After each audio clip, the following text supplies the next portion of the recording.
డబ్బు, అనారోగ్యం, ఉద్యోగం, వ్యాపారం అప్పులతో బాధపడుతున్నారా? వెంటనే ఈ వెబినార్ లో జాయిన్ అవ్వండి. నమస్తే, వెల్కమ్ టు సుమన్ టీవీ. నేను విష్ణు. ప్రస్తుతం పాటు సర్టిఫైడ్ ఫైనాన్షియల్ ప్లానర్ మాధవిరెడ్డి గారు ఉన్నారు. వారితో మాట్లాడదాం. నమస్తే మాధవిరెడ్డి గారు. నమస్తే అండి.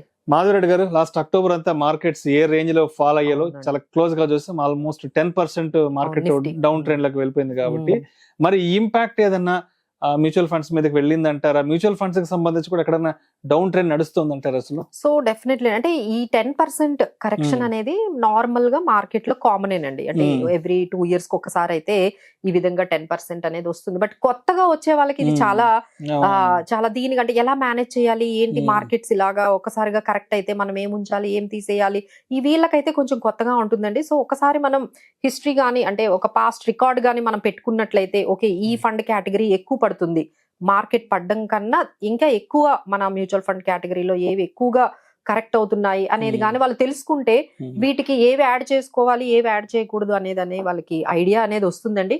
టోటల్ గా ఆల్మోస్ట్ మనకి ఈక్విటీ గురించే మాట్లాడుకుంటే 22 కేటగిరీస్ ఉంటాయండి. సో ఈ 22 కేటగిరీస్ లో హైయెస్ట్ రిస్కీ ఉన్న కేటగిరీ సెక్టార్ ఫండ్స్.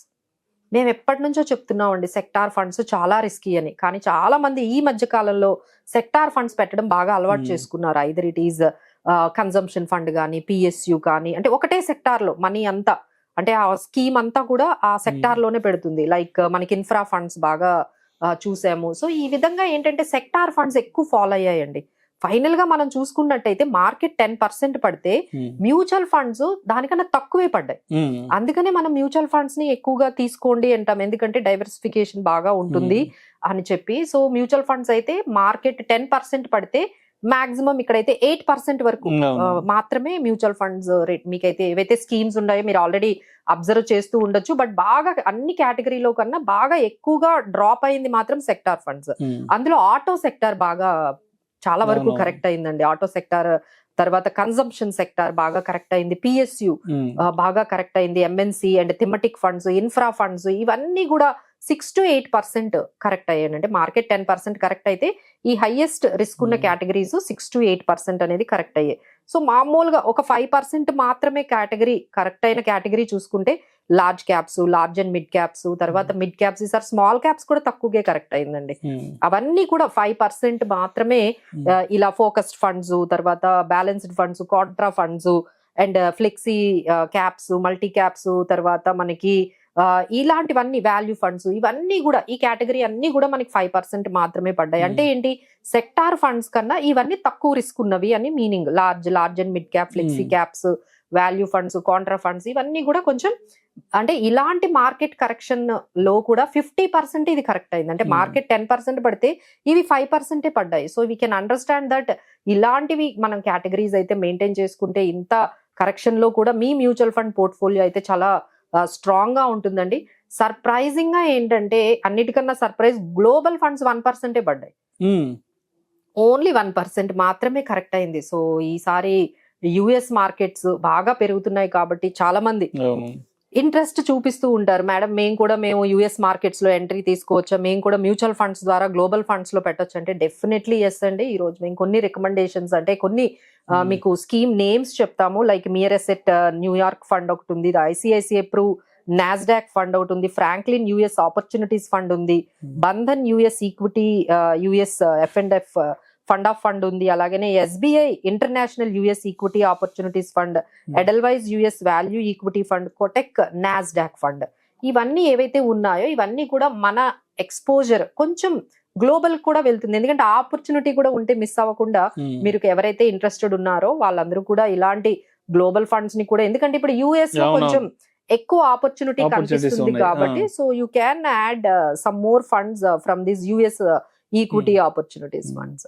అయితే లాస్ట్ 1 year బ్యాక్ ఎవరైతే మ్యూచువల్ ఫండ్స్ లోకి వచ్చారో వాళ్ళకి ఇప్పుడున్న మార్కెట్ సినారియో అసలు అర్థం కావట్లేదు. అంటే especially last October month series చూసాక 2024 లో వచ్చిన వాళ్ళు అందరి పని.